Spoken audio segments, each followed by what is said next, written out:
উফ, এবার ছাড়ো না আমাকে, আর কতক্ষণ? ভালো লাগছে না তো। সারাদিন কি এসব করতে ভালো লাগে নাকি? তোমার ভালো না লাগলে আমি কি করতে পারি? আমার তো ভালো লাগে, তাই আমি নিজের ভালো লাগাকেই সবচাইতে বেশি প্রায়োরিটি দিয়ে থাকি। বিয়ের আগে তো অনেক তালবাহানা দেখাতে, এখন তো বিয়ে হয়ে গেছে, এখন তো আর তুমি আমাকে কোনো প্রকার তালবাহানা দেখাতে পারবে না। হ্যাঁ, সেটাই তো পেয়েছো। এখন তো আমাকে আমার সমস্ত কাজকর্ম ফেলে রেখে তোমাকে সময় দিতে হয়। সামনে এক্সাম আছে। কোথায় তুমি নিজে পড়াশোনা করবে আর আমাকেও পড়াশোনা করতে দেবে? সেটা না করে তুমি সারাক্ষণ শুধু নিজের বউকে আদর করা নিয়ে ব্যস্ত থাকো। বউটা আমার বউয়ের সঙ্গে কি করব না করব সেটা তো একান্তই আমার ব্যক্তিগত ব্যাপার, তাই এই ব্যাপারে আমি কারোর কোনো মতামত গ্রহণ করব না। আমার বউকে আমি আদর করলে সেটা যদি তোমার দেখতে খারাপ লাগে, তাহলে তুমি তোমার নিজের চোখ দুইটা বন্ধ করে রাখতে পারো। তাহলে ছাড়ছো না কেন আমাকে? আমাকে ছেড়ে দাও। আমি রান্নাঘরে গিয়ে রান্না করি। রান্নার সময় হয়ে গেছে, তবুও তুমি আমাকে এখান থেকে যেতে দিচ্ছ না। তুমি চলে যাও, আমি তো তোমাকে ধরে রাখিনি, শুধু আমার রাঙা পরি বউটাকে জড়িয়ে ধরে শুয়ে আছি। আমার এত সুন্দর বউটাকে দিয়ে আমি রান্না করাবো? কখনোই না। বাড়িতে অনেকগুলো কাজের লোক আছে, তারা রান্না বান্না আর সব কাজ করে নেবে। আমার বউ শুধু সারাদিন আমাকে সময় দেবে। এই বলে নীল নেহাকে টান দিয়ে আবারও নিজের কাছে টেনে নেয় আর আদর করতে থাকে। তখনই ড্রয়িং রুম থেকে নীলের বাবা নেহাকে ডাকতে থাকে। বৌমা, আমার না তোমার হাতের চা খেতে খুব ইচ্ছে করছে। আমাকে 1 কাপ চা বানিয়ে দেবে? হ্যাঁ বাবা, আপনি 2 মিনিট অপেক্ষা করুন, আমি এক্ষুনি আসছি। এখন আমাকে ছেড়ে দাও, তা না হলে কিন্তু খুব খারাপ হবে বলে দিলাম। বাবা, তাই এইভাবে বসে আছেন আমার হাতে চা খাবেন বলে? তুমি কি খারাপ করবে সেটা আগে বলো শুনি, তারপর তোমাকে ছাড়বো কি ছাড়বো না, তারপর তোমাকে ছাড়বো কি ছাড়বো না সেটা ভেবে দেখব। আর আব্বুর দিকটা আমি দেখে নিচ্ছি। আব্বুকে আমি বলে দিচ্ছি আম্মুকে দিয়ে 1 কাপ চা বানিয়ে খেয়ে নিতে। তোমাকে তো আমি কোনোভাবেই ছাড়ছি না, তোমাকে এখন আমি মন ভরে আদর করব। তাই নাকি? আচ্ছা ঠিক আছে, দাঁড়াও তবে, তোমাকে দেখাচ্ছি আমি। এই বলে নেহা নীলের ঠোঁটে ঠাস করে একটা কামড় বসিয়ে দিল। আর নীল ব্যথায় কুকড়ে উঠে নেহাকে ছেড়ে দিয়ে উঠে বসলো। আর ততক্ষণে নেহা নিজের শাড়ি ঠিক করতে করতে রুম থেকে বের হয়ে চলে গেল। নেহার এভাবে চলে যাওয়া দেখে নীল পেছন থেকে বলতে থাকে। ঠিক আছে, এবার যাচ্ছ যাও, কিন্তু রাতে কি করবে? রাতে তো সেই ঘুরে ফিরে তোমাকে আমার কাছেই আসতে হবে, তখন দেখব আমি তুমি কি করতে পারো। আরে রাতে তো আমি তোমার কাছে আসবই না, আমি তো আম্মুর রুমে ঘুমিয়ে পড়বো। তাহলে তুমি আমাকে পাবে কোথায়, সেটা আমাকে বলো। ও তাই নাকি? আচ্ছা ঠিক আছে, সেটা সময় হলে দেখা যাবে। তুমি কিভাবে আজ আম্মুর রুমে ঘুমাতে পারো সেটা আমিও দেখে নিব। নেহা তখন নীলকে আর কোনো কথা বলার সুযোগ না দিয়ে সেখান থেকে চলে গেল সোজা রান্নাঘরে। রান্নাবান্না শেষ হলে সবে একসঙ্গে মিলে রাতের খাবার খেয়ে নিল। তারপর যে যার রুমে চলে গেল।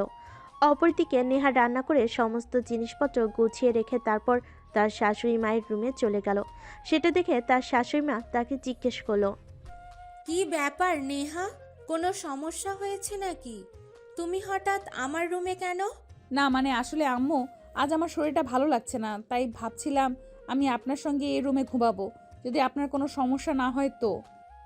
না, তুমি আমার সঙ্গে ঘুমোলে আমার কেন কোনো সমস্যা থাকতে যাবে? আমার কোনো সমস্যা নেই, তবে নীল তো বাড়িতে রয়েছে। তোমার কোনো সমস্যা থাকলে তুমি সেটা তার সঙ্গে শেয়ার করতে পারো। সে তোমার হাজবেন্ড, তোমার সব সমস্যার সমাধান করার জন্য সেই রয়েছে। আম্মু, বিষয়টা আসলে সেরকম নয়। আমি আপনার ছেলেকে বলেছিলাম, আপনার ছেলে বলেছে তার নিজেরই নাকি মাথা ব্যথা করছে, তাই আমি আর তাকে বিরক্ত না করে আপনার রুমে চলে এসেছি। এখন যদি এখানে একসাথে আপনি নিজেও বিরক্ত করেন, তাহলে কি বলবো, আমি চলে যাই তাহলে। আরে না, সেরকম হতে যাবে কেন? আমার কোনো সমস্যা নেই, তুমি আমার সঙ্গে নিশ্চিন্তে ঘুমাতে পারো। আলমারিতে কম্বল রাখা আছে, ওখান থেকে একটা নিয়ে এসো। নেহা তখন আর কোনো কথা না বলে চুপচাপ আলমারি থেকে কম্বল নিয়ে এসে ঘুমিয়ে পড়ল। মাঝরাতে হঠাৎ নেহার ঘুম ভেঙে যায়। কেউ একজন তার বুকের ওপর হাত বুলাচ্ছে। সে তো লজ্জে একদম গফে যাচ্ছে। তার শাশুড়ি মা তো তার সঙ্গে ঘুমিয়েছে, তবে কি তার শাশুড়ি মা তার সঙ্গে এরকম করছে? সে আধঘুম চোখে তার শাশুড়ি মায়ের হাত মনে করে হাতটা সরিয়ে দিল। তারপর আবার ঘুমিয়ে যাওয়ার চেষ্টা করলো, কিন্তু পরক্ষণে আবার সেই হাত তার বুকের উপর চলে আসে।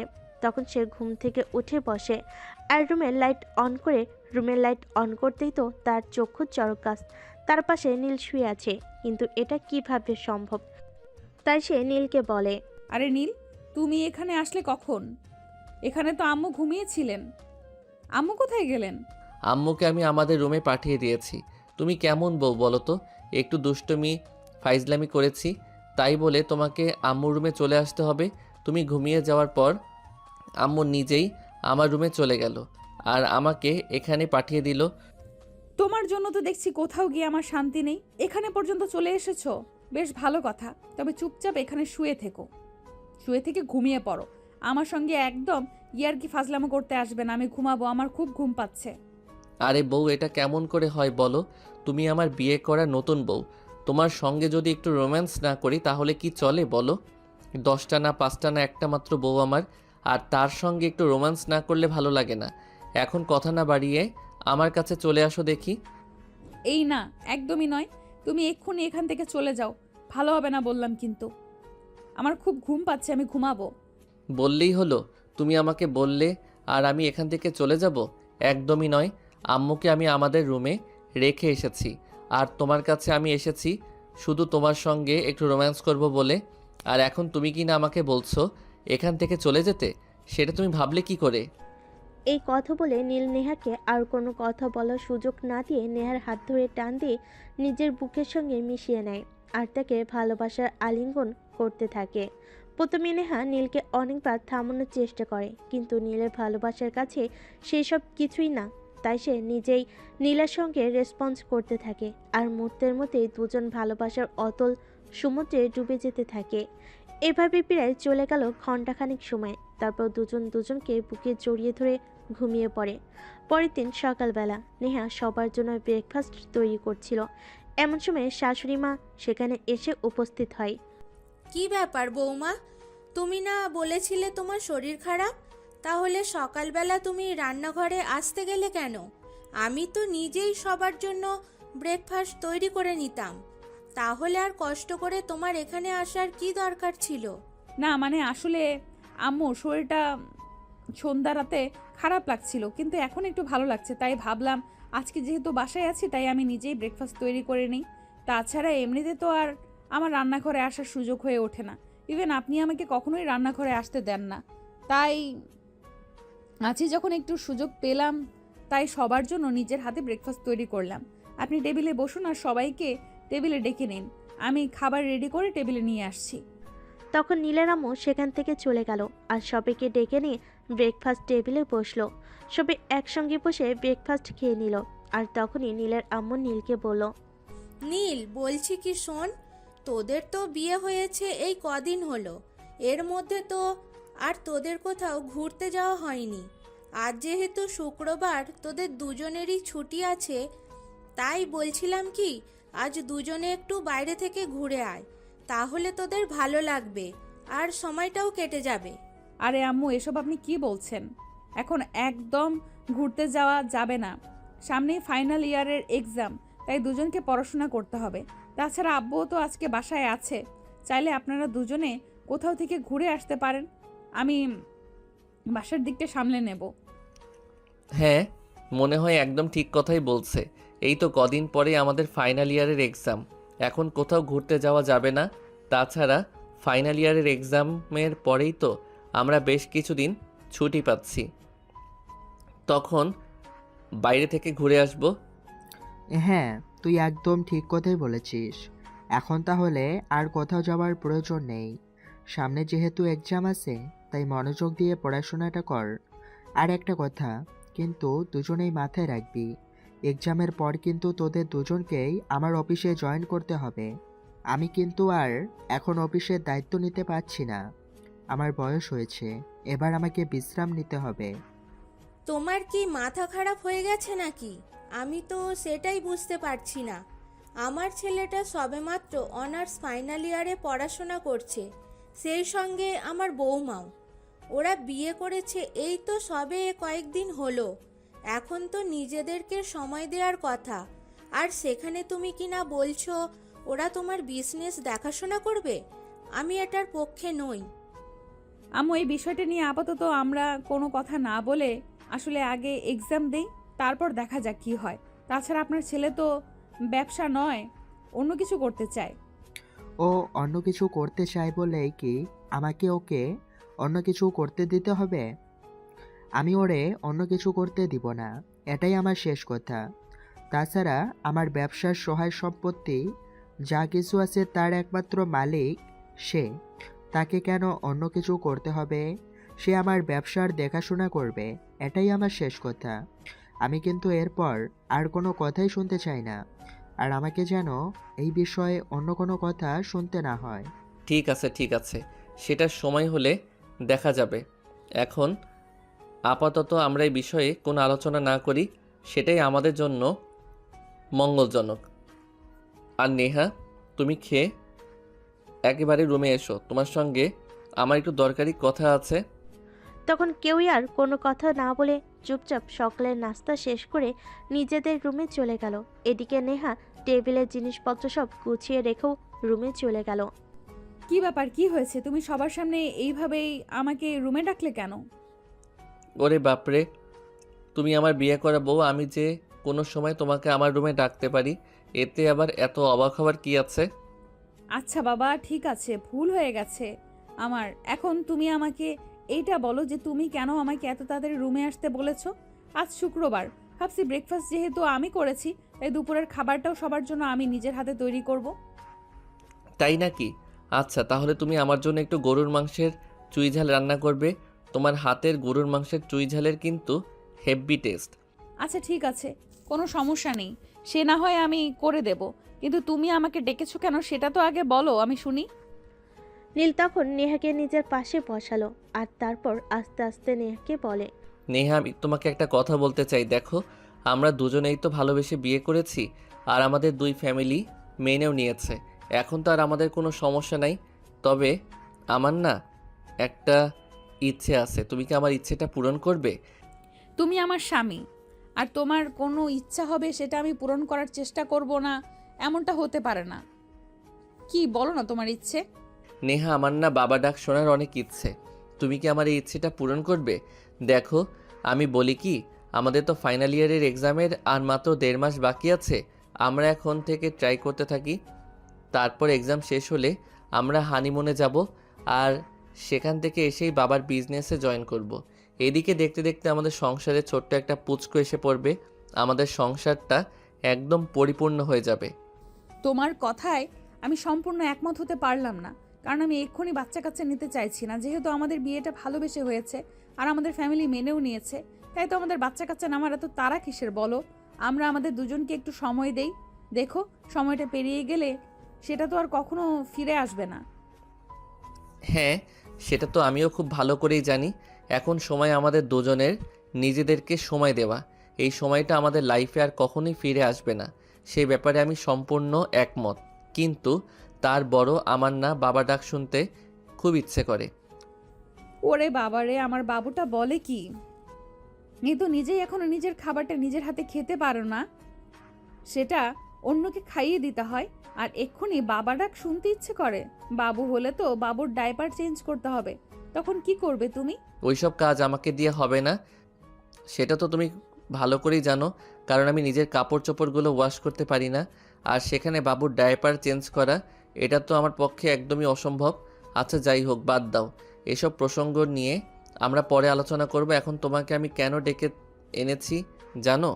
হ্যাঁ, আমি তো সেই আধ ঘন্টা ধরে তোমাকে একটাই প্রশ্ন করছি, তুমি এখন আমাকে কেন রুমে ডেকে এনেছো? কি বলতে চাও বলো আমাকে। আমি সবার জন্য দুপুরের খাবার রান্না করব। তাছাড়া তুমি নিজেই তো বললে তোমার গরুর মাংসের চুই ঝাল খেতে ইচ্ছে করছে, তাই আমি সেটাও রান্না করব। নেহা কথাগুলো বলছিল, অপরদিকে নীল বিছানা থেকে উঠে গিয়ে রুমের দরজাটা আটকে দিল। সেটা দেখে নেহা বলতে থাকে, কি ব্যাপার নীল, কি হয়েছে? তুমি রুমের দরজা কেন বন্ধ করলে এই দিনে দুপুরে? তোমার আবার কোন ভীমরতি ধরেছে সেটা আমাকে বলো শুনি। আমাকে আবার ভীমরতি ধরতে যাবে কেন? আমার কোনো ভীমরতি হয়নি, আসলে তোমাকে একটু আদর করতে মন চাইছে, তাই এভাবে ডাকলাম। তা না হলে তো তুমি এখন রুমে আসতে না, রান্নাঘরেই থেকে যেতে। এই একদম না, এখন একদমই এসব হবে না। আমাকে রান্না করে কাজ করতে হবে, অনেক কাজ পড়ে আছে। তুমি এখন চুপচাপ রুমে বসে থাকো, আর না হলে পড়াশোনা করো। আমাকে একদমই বিরক্ত করবে না। এখন তুমি যাই কিছু বলো না কেন, আমি তোমাকে মোটেও সময় দেব না। এই কথা বলে নেহার রুম থেকে বের হয়ে চলে যেতে চাইছিল, কিন্তু নীলের হাত থেকে নিজেকে ছাড়িয়ে চলে যাওয়াটাও এতটা সহজ নয়। নীল পিছন থেকে নেহার হাত ধরে ফেলে আর একটানে নিজের কাছে নিয়ে যায়, আর ঠোঁট দুটো নিজের দখলে নিয়ে নেয় আর ইচ্ছে মতো কিস করতে থাকে। নীল নেহার দুই ঠোঁটে এমনভাবে কিস করছিল, নেহার জন্য একদম নিঃশ্বাস বন্ধ হয়ে আসছিল। তাই নেহা নিজেকে ছাড়ানোর চেষ্টা করছিল, কিন্তু নীল তো নেহাকে কোনোভাবেই ছাড়ছিল না। সে নেহাকে পাগলের মতো কিস করে যাচ্ছিল। এদিকে নেহার নিঃশ্বাস বন্ধ হয়ে যাওয়ার মতো উপক্রম। প্রায় 3 মিনিট পর নীল নেহাকে ছেড়ে বিছানায় শুইয়ে দেয়, আর নেহা তো একদম গলা কাটা মুরগির মতো ছটফট করতে থাকে। আরে এসব কি শুরু করেছো তুমি? তোমার কি মাথার সমস্যা হয়েছে নাকি? তুমি যা শুরু করেছো তাতে তো একদম আমার মরে যাওয়ার উপক্রম। এইভাবে কেউ কাউকে কিস করে, এটা আমি জীবনে এই প্রথম দেখলাম। ও মা, তাই নাকি? তাহলে তো আমার মনে হচ্ছে এর আগে তুমি আরও অনেক জনের আদর খেয়ে এসেছো। কিভাবে বউকে আদর করতে হয় সেটা তুমি খুব ভালো করেই জানো, তাই নাকি? কি বললে তুমি? আমি অনেকজনের আদর খেয়ে এসেছি? সেই স্কুল লাইফ থেকে তোমার সঙ্গে প্রেম করে আসছি, আর এখন কি না তুমি আমাকে এইসব কথা বলছো? এই কথাগুলো আমি জীবনে কোনো দিন তোমার কাছ থেকে আশা করিনি। যাই হোক, বলেছো ভালো করেছো। আমি যখন অনেকজনের সঙ্গে রোম্যান্স করে এসেছি, তাহলে আর তোমার সঙ্গে কেন বিছানায় যাব? আজ থেকে তোমার সঙ্গে আমার কোনো সম্পর্ক নেই। আমি তোমাকে কিছুদিনের মধ্যেই মুক্তি দিয়ে সারা জীবনের জন্য, আর আগামীকাল সকালে আমি এই বাসা ছেড়ে বের হচ্ছি, আর কখনোই এই বাড়িতে ফিরবো না। এই কথা বলে নেহা নীলকে ধাক্কা দিয়ে নিজের উপর থেকে সরিয়ে দিয়ে নিজের শাড়ি ঠিক করে রান্নাঘরে চলে যায়, আর তারপর সবার জন্য দুপুরের খাবার তৈরি করে। এদিকে সবাই যখন একসঙ্গে ডাইনিং টেবিলে দুপুরের খাবার খাওয়ার জন্য বসে, তখন নেহা সবাইকে খাবার দেয়, কিন্তু নীলের পাতে কোনো খাবার দেয় না। এটা দেখে তার শাশুড়ি মা তাকে প্রশ্ন করে। কি ব্যাপার বৌমা, কি হয়েছে? আমি তো কিছুই বুঝতে পারছি না। তুমি আমাদের সবাইকে খাবার দিয়েছো আর নিজের প্লেটেও খাবার নিয়েছো, কিন্তু নীলকে তুমি কোনো খাবার দিচ্ছ না কেন? আমি আপনার ছেলেকে কোনো খাবার দিতে পারবো না, আর কেন দিতে পারবো না সেটা আপনার ছেলে খুব ভালো করেই জানে, তাই আমি সেটা এখানে প্রকাশ করতে চাইছি না। কি হয়েছে? তুই আবার বৌমাকে কি বললি, যার কারণে বৌমা এভাবে রেগে গিয়েছে আর তোকে খাবার পর্যন্ত দিচ্ছে না? কি হয়েছে বল আমাকে। না আম্মু, সেরকম কিছুই হয়নি। আসলে একটু রাগ অভিমান হয়েছে, কোনো ব্যাপার না। আমি নিজেই নিজের খাবারটা খেয়ে নিয়েছি, আর এসব ব্যাপারে তোমাদের মাথা ঘামাতে হবে না। সেরকম সিরিয়াস কিছু হয়নি, ভাববার কিছু নেই। এই বলে নীল নিজের খাবারটা খেয়ে নিজের রুমে চলে গেল। এদিকে নেহা 3:30 একবারও রুমে আসলো না। অনেকটা সময় বাগানে কাটিয়েছে, আর তারপর বাইরে কোথাও একটা গিয়েছিল। আসতে পেরে রাত 10টার মতো বেজে গেল। এটা দেখে শাশুড়ি মায়ের মনে একটু সন্দেহ হয়, তাই তিনি নেহাকে জিজ্ঞাসা করেন। কি ব্যাপার বৌমা, তোমাদের মধ্যে কি হয়েছে? আমি তো কিছুই বুঝতে পারছি না। তুমি দুপুরে নীলকে খাবার দিলে না, আর তারপর থেকে তোমাকে নীলের আশেপাশেও দেখছি না। কি হয়েছে তোমাদের মধ্যে, একটু বলবে আমাকে? এখন আবার রাত 10টা বাজে, তুমি বাসায় ফিরলে। তোমাকে তো কখনো আমি একা একা কোথাও যেতে দেখিনি। কি হয়েছে বলো না আমাকে। আমু, সেরকম কোনো ব্যাপার নয়, এত চিন্তা করার কিছুই নেই। আপনার ছেলে তো আর ছোট বাচ্চা নয় যে তাকে আমার সব সময় সব কিছু করে দিতে হবে। তাছাড়া আমিও এতটাও ছোট নয় যে আমি বাইরে একা একা কোথাও যেতে পারি না। আর আপনারা যদি আমার সেই স্বাধীনতায় হস্তক্ষেপ করেন, তাহলে আমি সেটা মেনেও নিতে পারি না, কারণ আমি এখন অ্যাডাল্ট। আমার যথেষ্ট বয়স হয়েছে নিজের ব্যাপারে নিজে চিন্তা করার। দেখো বৌমা, আমি কিন্তু সেই ব্যাপারে তোমাকে কিছুই বলিনি, আর সেই ব্যাপারে আমার তোমাকে কোনো কিছু বলার ইচ্ছে পর্যন্ত নেই। কিন্তু তুমি যা করছো সেই সব কিছু আমার সন্দেহই লাগছে। আমার মনে হয় তোমাদের দুজনের মধ্যে কিছু একটা ঝামেলা হয়েছে। তুমি বলো আমাকে, কি হয়েছে তোমাদের মধ্যে? নেহা তখন নিজের শাশুড়ি মাকে কোনো উত্তর না দিয়ে সেখান থেকে চলে গেল। তার শাশুড়ি মা মনে মনে কিছুটা আন্দাজ করতে পেরেছেন তাদের মধ্যে কিছু একটা ঝামেলা হয়েছে, কিন্তু কি ঝামেলা হয়েছে সেটা তিনি বুঝে উঠতে পারছে না। আর বুঝবেনই বা কি করে? ছেলে মেয়েদের এখন সময় হয়েছে, ছেলে মেয়েদের এখন বয়স হয়েছে, তাদের এখন নিজেদের চিন্তা করার মতো অবস্থা তৈরি হয়েছে। কিন্তু তাদের দুজনের অবস্থা দেখে বোঝা যাচ্ছে তারা কোনো একটা প্রবলেমে পড়েছে। কিন্তু তারা যদি সেটা বড়দের সাথে খুলে না বলে তাহলে সেটা বড়রা বুঝবে কি করে? যাই হোক, এ বিষয়ে আর কোনো কথা না বলে চলুন মূল গল্পে ফিরে আসা যাক। নেহা রুমে এসে দরজাটা বন্ধ করে দিল। নীল ততক্ষণে নেহার জন্য অপেক্ষা করছিল। নীল নেহাকে রুমে প্রবেশ করতে দেখে প্রশ্ন করলো, কি ব্যাপার নেহা, এতক্ষণ তুমি কোথায় ছিলে? আমি সেই কখন থেকে তোমার জন্য অপেক্ষা করছি, আর তোমার ফোনে আমি কতবার ফোন করেছি, তোমার ফোন বারবার সুইচ অফ বলছিল। কোথায় গিয়েছিলে তুমি? আমি যেখানেই যাই না কেন আমি মনে করি এই ব্যাপারে আমি কারোর কাছে কোনো কৈফিয়ত দিব না। নিচে তোমার আম্মু আমাকে জিজ্ঞেস করেছিল, আমি ওনাকে কোনো উত্তর না দিয়ে এ পর্যন্ত চলে এসেছি। আর আশা করছি তোমাকেও কোনো কৈফিয়ত দেব না। তোমার যদি আমার কাছ থেকে কৈফিয়ত নেওয়ার ইচ্ছে থাকে তাহলে সেই ইচ্ছেটা নিজের মুখের মধ্যেই খবর দিয়ে দাও। আরে নেহা, তুমি আমার সঙ্গে এরকম কেন করছো বলো আমাকে। আমি তো ওই কথাটা শুধু মজা করে তোমাকে বলেছি, আর তুমি এই বিষয়টা নিয়ে এত সিরিয়াস কেন হচ্ছ? আমি সিরিয়াসলি তোমাকে কথাটা বলিনি, প্লিজ বিলিভ মি। নেহা তখন নীলের কথার কোনো উত্তর না দিয়ে আলমারি থেকে একটা চাদর নিয়ে ফ্লোরে বিছানা করলো। আর বিছানা থেকে একটা বালিশ নিয়ে এসে ফ্লোরে গিয়ে শুয়ে পড়লো। এটা দেখে নীল তার পাশে গিয়ে বসলো আর তাকে বলল, প্লিজ নেহা, তুমি আমার সঙ্গে এরকমটা করো না। তুমি আমার সঙ্গে কথা না বলে থাকলে আমার খুব কষ্ট লাগে। আর তুমি ফ্লোরে কেন বিছানা করেছো? তোমার ঠান্ডা লেগে যাবে। তুমি বিছানায় গিয়ে ঘুমাও, প্রয়োজন হলে আমি নিচে ঘুমাবো। সেটার কোনো প্রয়োজন হবে না, এটা তোমার বাড়ি, এখানে সব কিছুর ওপর তোমার অধিকার রয়েছে, আমার কোনো অধিকার নেই। তাই আমি নিচেই ঘুমাবো আর তুমি খাটে ঘুমাও। নেহা প্লিজ, তুমি এভাবে বলো না, তোমার ঠান্ডায় খুবই প্রবলেম হবে। তুমি খাটে গিয়ে ঘুমাও। তোমার যদি আমার সঙ্গে ঘুমাতে ইচ্ছে নাই করে তাহলে আমি নিচে ঘুমাচ্ছি, কোনো প্রবলেম নেই। কিন্তু তোমার কষ্ট আমি কোনোভাবেই সহ্য করতে পারবো না। আর করতে হবেও না, কারণ আমি এই বাড়িতে বেশি দিন থাকছি না। আমি আগামীকাল সকাল হলেই এই বাড়ি ছেড়ে চলে যাচ্ছি সারা জীবনের জন্য। আর তোমাকে আমি খুব দ্রুত মুক্তি দিয়ে দিব। আমি একটু আগে উকিলের সঙ্গে কথা বলে এসেছি, যত দ্রুত সম্ভব তোমাকে ডিভোর্স দিয়ে দেব আর তোমাকে সারা জীবনের জন্য মুক্ত করে দেব, কোনো প্রবলেম হবে না। নেহা প্লিজ এরকম করো না, আমি তোমাকে ভালোবাসি, আর প্রচণ্ড রকমের ভালোবাসি তোমাকে। আমি খুব বেশি ভালোবাসি বলেই তো আমি তোমাকে বিয়ে করেছি, যাতে আমরা দুজনে সারা জীবন একসঙ্গে থাকতে পারি, আর আমাদের ভালোবাসা যেন কখনোই মিথ্যে না হয়। প্লিজ তুমি এরকমটা করো না আমার সঙ্গে, আমি তোমাকে ছাড়া বেঁচে থাকতে পারবো না। তুমি আমাকে ছেড়ে চলে গেলে আমার মরে যাওয়া ছাড়া আর কোনো উপায় থাকবে না। প্লিজ নেহা। এভাবে নীল নেহাকে আকুতি করছিল, কিন্তু নেহা তো তার কোনো কথাই শুনল না।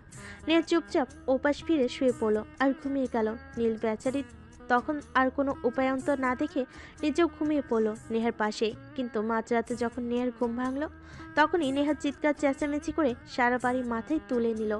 আরে নেহা, তুমি এরকম কেন করছো? এখন রাত প্রায় 1:30টার মতো বাজে, সবাই ঘুমিয়ে আছে, আর মাঝরাত্রিরে এভাবে কেউ চেঁচামেচি করে? ঠিক আছে, আমি চলে যাচ্ছি তোমার এখান থেকে, তোমাকে কোনো বিরক্ত করব না, কিন্তু প্লিজ তোমাকে রিকোয়েস্ট করে বলছি, এভাবে চেঁচামেচি করো না, সবাই ভুল ভাববে। তোকে তো আমি আগেই বলেছিলাম তুই আমার সঙ্গে এরকমটা করিস না, কিন্তু তুই কেন করেছিস আমার সঙ্গে এরকমটা? তুই তো খুব ভালো করেই জানিস আমি যখন যেটা বলি তখন আমি সেটাই করি, আমি কারোর কোনো কথাই শুনি না। আর তোকে যখন আমি বললাম তুই আমার সাথে ঘুমাবি না, তারপরও কেন তুই আমার কথা না শুনে এখানে এসে ঘুমালি? নেহা প্লিজ তুমি আস্তে কথা বলো, বাবা মা ঘুমাচ্ছে, তারা এসব কথা জানতে পারলে খুব কষ্ট পাবে। দেখো, প্রথমত আমরা দুজনে ভালোবেসে বিয়ে করেছি, আর এখন যদি সবাই জানে আমাদের মধ্যে কিছু একটা নিয়ে ঝামেলা হচ্ছে, তখন সবাই আমাদের নিয়ে হাসাহাসি করবে। আর তুমি কি চাও এটা হোক? না, আমি এটা কখনোই চাইনি, কিন্তু তুই যা করেছিস এরপর আর এটা না বলে কোনো উপায় নেই, কারণ তুই আমাকে বদনাম করেছিস। এটা আমি তোর কাছ থেকে কখনোই আশা করিনি। তোকে ভালোবেসেছিলাম, বিশ্বাস করে তোকে বিয়ে করেছিলাম, কিন্তু তার পরিণাম এই হবে এটা তো আমি কল্পনাও করিনি। নেহা প্লিজ বিলিভ মি, আমি সত্যি করে এটা বলিনি, আমি তোমার সঙ্গে মজা করছিলাম, তাই তো এটা বলে ফেলেছি। প্লিজ তুমি আমাকে শেষবারের মতো ক্ষমা করে দাও না, আর কখনোই আমি তোমাকে এ ব্যাপারে কোনো কথাই বলবো না। প্লিজ নেহা, আমাকে ক্ষমা করে দাও। ভালোবাসি তো আমি তোমায়, এইটুকু মজা আমি তোমার সঙ্গে করতে পারি না? না, পারিস না, কারণ এটাকে মজা বলে না। তুই আমাকে অপমান করেছিস, আমাকে খারাপ কথা বলেছিস, এটা মজার মধ্যে পড়ে না। তুই যে অপরাধ করেছিস সেটা ক্ষমার অযোগ্য। আমি তোকে কোনোদিনও ক্ষমা করব না। নেহার এই কথা শুনে নীল তো একদম বাচ্চা ছেলেদের মতো কান্না করতে থাকে, কিন্তু নেহা সেদিকে কোনো ভ্রুক্ষেপ না করে নিজের মতো ঘুমিয়ে পড়ল। পরের দিন সকালবেলা ঘুম থেকে উঠে ফ্রেশ হয়ে নাস্তা না করে নেহা বইপত্র হাতে নিয়ে বাসা থেকে বের হচ্ছিল। এমন সময় তার শাশুড়ি মা পিছন থেকে বলতে থাকে, কি ব্যাপার বৌমা, কি হয়েছে তোমাদের? আমি তো কিছুই বুঝতে পারছি না। কাল থেকে তুমি মুখ গোমড়া করে আছো, আর এখন তুমি নাস্তা না করে বাসা থেকে বের হয়ে যাচ্ছ। এই বাড়িতে আসার পর তো কখনো তোমার এরকম হয়নি। কই আম্মু, আমার কিছুই হয়নি, আমি একদমই ঠিক আছি। আমাকে নিয়ে চিন্তা করবেন না। আর আমার এখন খেতে ইচ্ছে করছে না। তাছাড়া আমার কাছে টাকা আছে, ক্ষুধা পেলে বাইরে থেকে খেয়ে নেব। আপনি আপনার ছেলেকে খাইয়ে দিন। এরপর আর তার শাশুড়ি মাকে কোনো কথা বলার সুযোগ না দিয়ে বাসা থেকে বের হয়ে ভার্সিটির উদ্দেশ্যে চলে গেল। এদিকে কিছুক্ষণ পর নীল রেডি হয়ে নিচে আসে, আর ব্রেকফাস্ট টেবিলে নেহাকে দেখতে না পেয়ে সে তার আম্মুকে প্রশ্ন করে, কি ব্যাপার আম্মু, নেহা কোথায় দেখতে পাচ্ছি না কেন? সে তো অনেকক্ষণ হলো নিচে এসেছিল। সেটা আমি কি করে বলবো বলো? আমি তো নেহাকে কাল থেকেই জিজ্ঞাসা করেছি কি হয়েছে আমাকে বলতে, কিন্তু মেয়েটা তো আমাকে কিছুই বলছে না। কিন্তু ওর চেহারা দেখে আমার মনে হয়েছিল তোর সঙ্গে হয়তো কোনো ঝামেলা করেছে। এবার তুই আমাকে বল যে তুই কি করেছিস মেয়েটাকে। আম্মু আসলে সেই রকম কোনো ব্যাপার নয়। আমি ছোট্ট একটা কথা বলেছিলাম, কিন্তু এটার জেদ করবে না আমি বুঝতে পারিনি। কিন্তু কথাটা তোমার সঙ্গে বলার মতো নয়, যেটা আমাদের দুজনের মধ্যেই থাকার মতো। তার জন্য মেয়েটা এভাবে চ্যাট করছে? আমি তো কিছুই বুঝতে পারছি না। আচ্ছা ঠিক আছে, তুই একটা কাজ কর, তুই নাস্তা করে নে, তারপর ভার্সিটিতে চলে যা।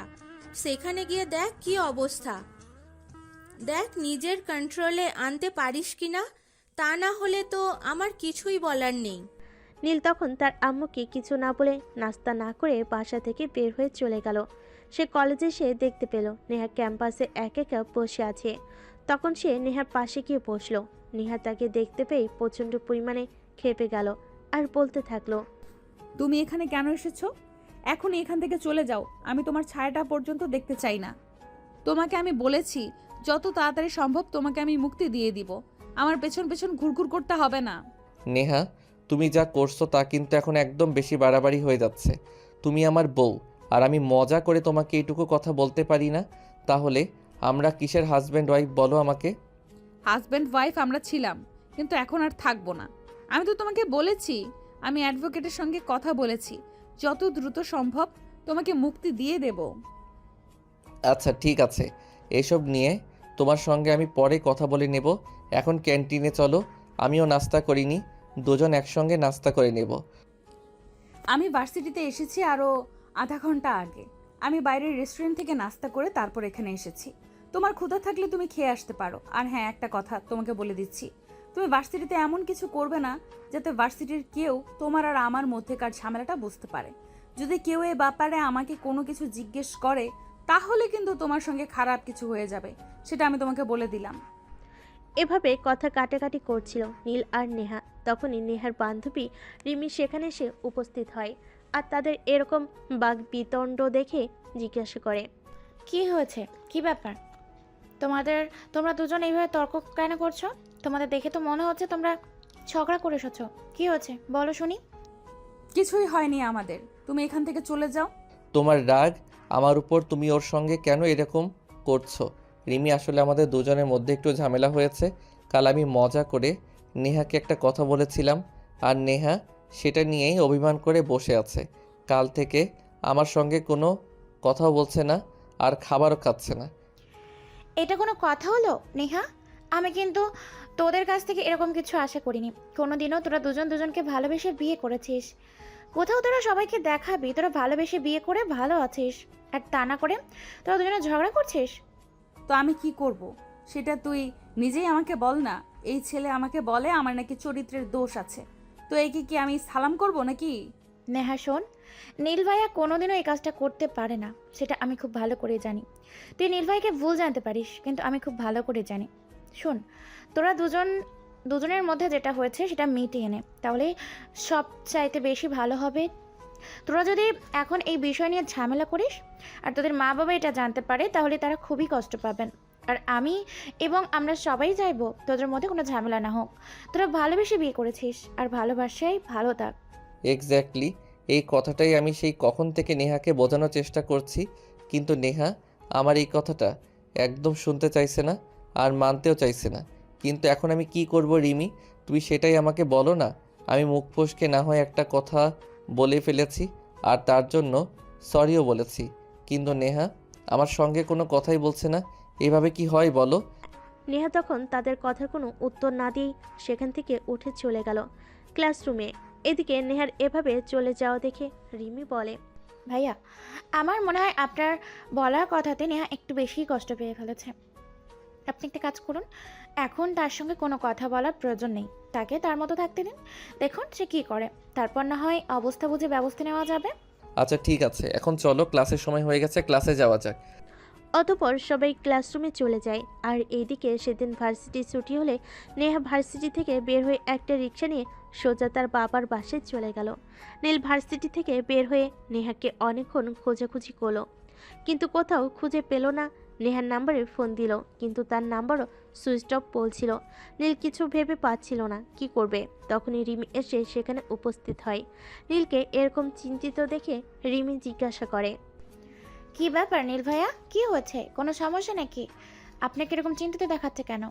আসলে তোমাকে সকালবেলা বললাম না, এখন দেখো আমি ভার্সিটি থেকে বের হয়ে নেহাকে সারা ভার্সিটি তন্ন তন্ন করে খুঁজেছি, কিন্তু নেহাকে কোথাও খুঁজে পাইনি।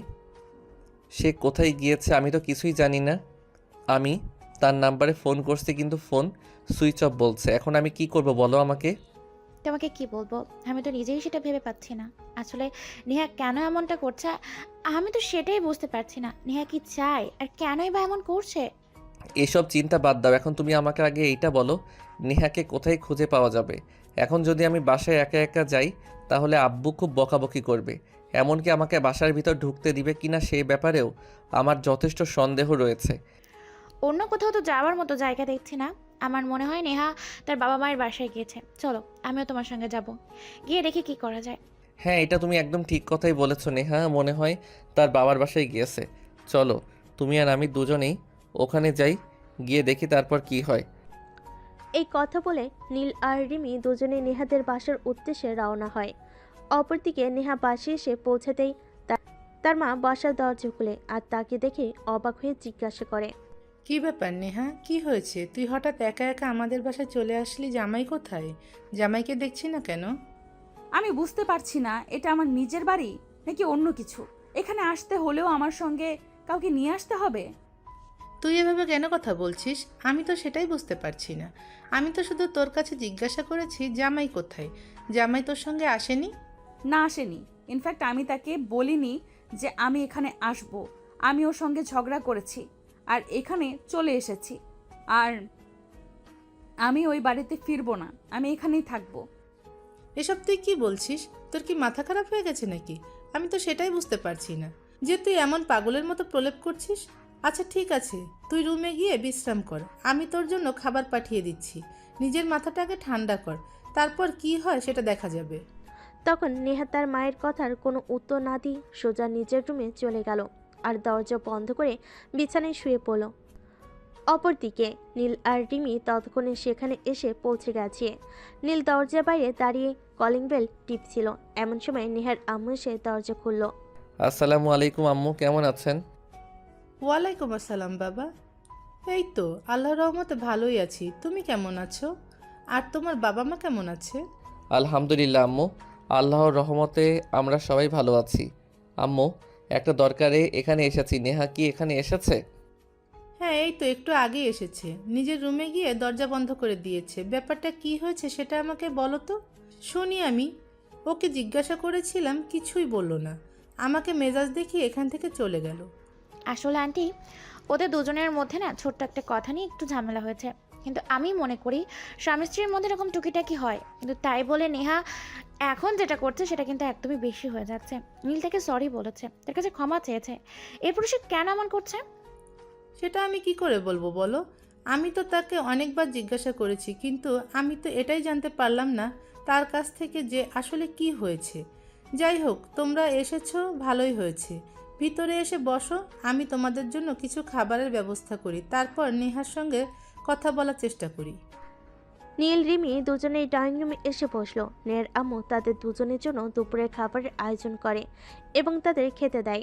খাওয়া দাওয়া শেষ হলে নীল তার শাশুড়ি আম্মুকে বলে, আম্মু প্লিজ আপনি একবার নেহার সঙ্গে কথা বলুন না, আর ওকে আমার সঙ্গে যেতে বলুন। আমি ওকে ছাড়া থাকতে পারবো না। সবাই তো খুব ভালো করেই জানেন আমি ওরে কতটা ভালোবাসি। ফাইজলামা করে আমি একটা কথা বলেছি, তার পরিণাম এমন হবে সেটা তো আমি কখনোই চিন্তা করিনি। আচ্ছা বাবা, ঠিক আছে, কোনো সমস্যা নেই, তুমি কোনো চিন্তা করো না, আমি দেখছি কি করা যায়। আসলে আমার মেয়েটা ছেলেবেলা থেকেই অন্যরকম। কেউ তাকে কিছু বললেই রেগে যায় আর অভিমান করে বসে থাকে। তবে চিন্তা নেই, আমরা আছি তো। আর আমরা সবাই এটা খুব ভালো করেই জানি তুমি নেহাকে কতটা ভালোবাসো। তাই তুমি বলেছো, আমি দেখছি নেহার সঙ্গে কথা বলে। অতঃপর নেহার আম্মু নীল আর রিমিকে ড্রয়িং রুমে বসিয়ে রেখে নেহার রুমের দরজার সামনে দাঁড়িয়ে নেহাকে ডাকতে থাকে। এই নেহা, নেহা, কি হয়েছে তোর? তুই সেই তখন থেকে রুমের দরজা বন্ধ করে আছিস কেন? রুমের দরজাটা খোল, আমি একবার তোর সঙ্গে কথা বলতে চাই। কি বলবে বলো তুমি, আমি শুনছি। আরে আমি তোকে রুমের দরজা খুলতে বলেছি, আর তুই কি না আমাকে বলছিস রুমের বাইরে দাঁড়িয়ে থেকে কথা বলতে। তাড়াতাড়ি দরজা খোল, আমি তোর সঙ্গে কথা বলবো। তখন নেহা বিছানা থেকে নেমে রুমের দরজাটা খুলে দেয় আর রুমের দরজার সামনে দাঁড়িয়ে থেকে আবার তার আম্মুকে জিজ্ঞাসা করে, হ্যাঁ, এইবার বলো তুমি আমাকে কি বলবে আর কি বলতে চাও। নেহার আম্মু তখন নেহাকে ঠেলে রুমের ভিতর প্রবেশ করতে করতে নেহাকে জিজ্ঞেস করে, তুমি তোমার শ্বশুরবাড়ি কখন ফিরছো সেটাই জানতে এলাম। আমি বুঝতে পারছি না তুমি আমার আপন মা নাকি সৎ মা, যেখানে আমি তোমাকে বললাম আমি আর ওই বাড়িতে ফিরবো না। আমি নীলের সঙ্গে ঝগড়া করে এখানে পার্মানেন্টলি চলে এসেছি, আর তারপরও তুমি আমাকে জিজ্ঞেস করছো কেন। আমি তো তোমাকে বলেছি আমি ওই বাড়ির সঙ্গে আর কোনো সম্পর্ক রাখবো না। সেটা কোনোভাবেই সম্ভব নয়। কারণটা কি সেটাও তুমি খুব ভালো করেই জানো। যখন আমরা নিষেধ করেছিলাম তখন তুমি আমাদের কোনো কথা শোনোনি। তুমি নিজের জেদকে বড় করে দেখে নীলকে বিয়ে করেছো, আর এখন কিনা তোমার মুখের কথায় সব কিছু শেষ হয়ে যাবে? এটা সম্ভব? নীল তোমাকে নিতে এসেছে, তুমি এক্ষুনি ওর সাথে তোমার শ্বশুরবাড়ি চলে যাবে।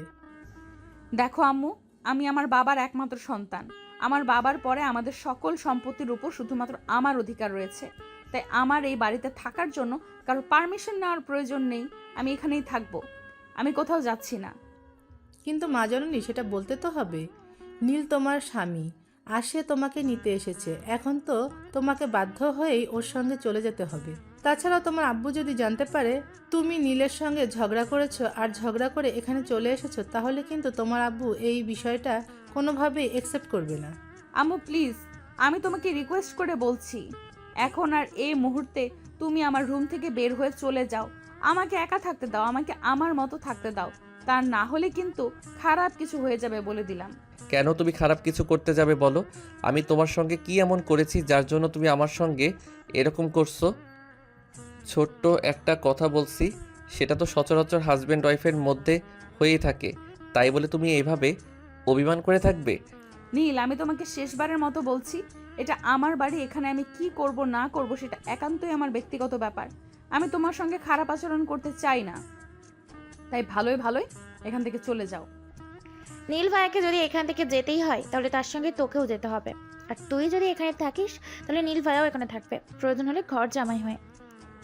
আমি বুঝতে পারছি না তুই এই সব কিছুর মধ্যে নিজেকে কেন ইনভলভ করছিস। তুই আমার বান্ধবী, বান্ধবীর জায়গায় থাক না। তোকে আমার পার্সোনাল ব্যাপারে কথা বলতে কে বলেছে বলতো? তোর পার্সোনাল ব্যাপারে কোনো কথা বলার ইন্টারেস্ট আমার কোনো দিনই ছিল না, আর ভবিষ্যতেও থাকবে না।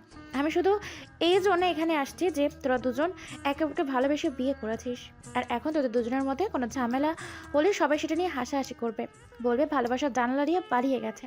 কিন্তু তোর ছোট্ট একটা ভুলের কারণে ভালোবাসার বদনাম হোক, সেটা আমি চাই না।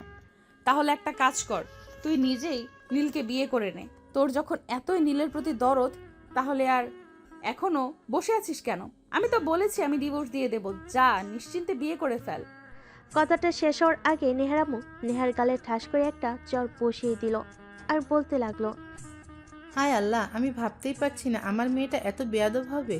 রিমি, নেহার পক্ষ থেকে আমি তোমাকে সরি বলছি। তুমি প্লিজ ড্রয়িং রুমে গিয়ে বসো। আমি দেখছি নেহাকে। সে এত বড় সাহস কোথা থেকে পেল?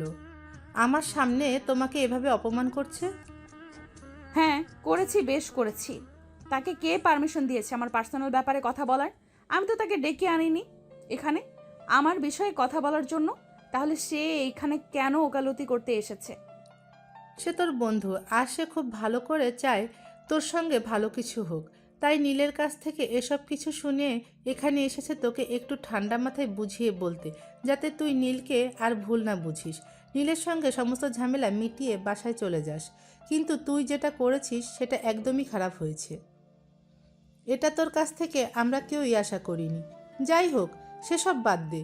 এখন ডাইনিং টেবিলে খাবার রাখা আছে, খাবারটা খেয়ে তারপর নীলের সঙ্গে তোর শ্বশুরবাড়িতে চলে যা।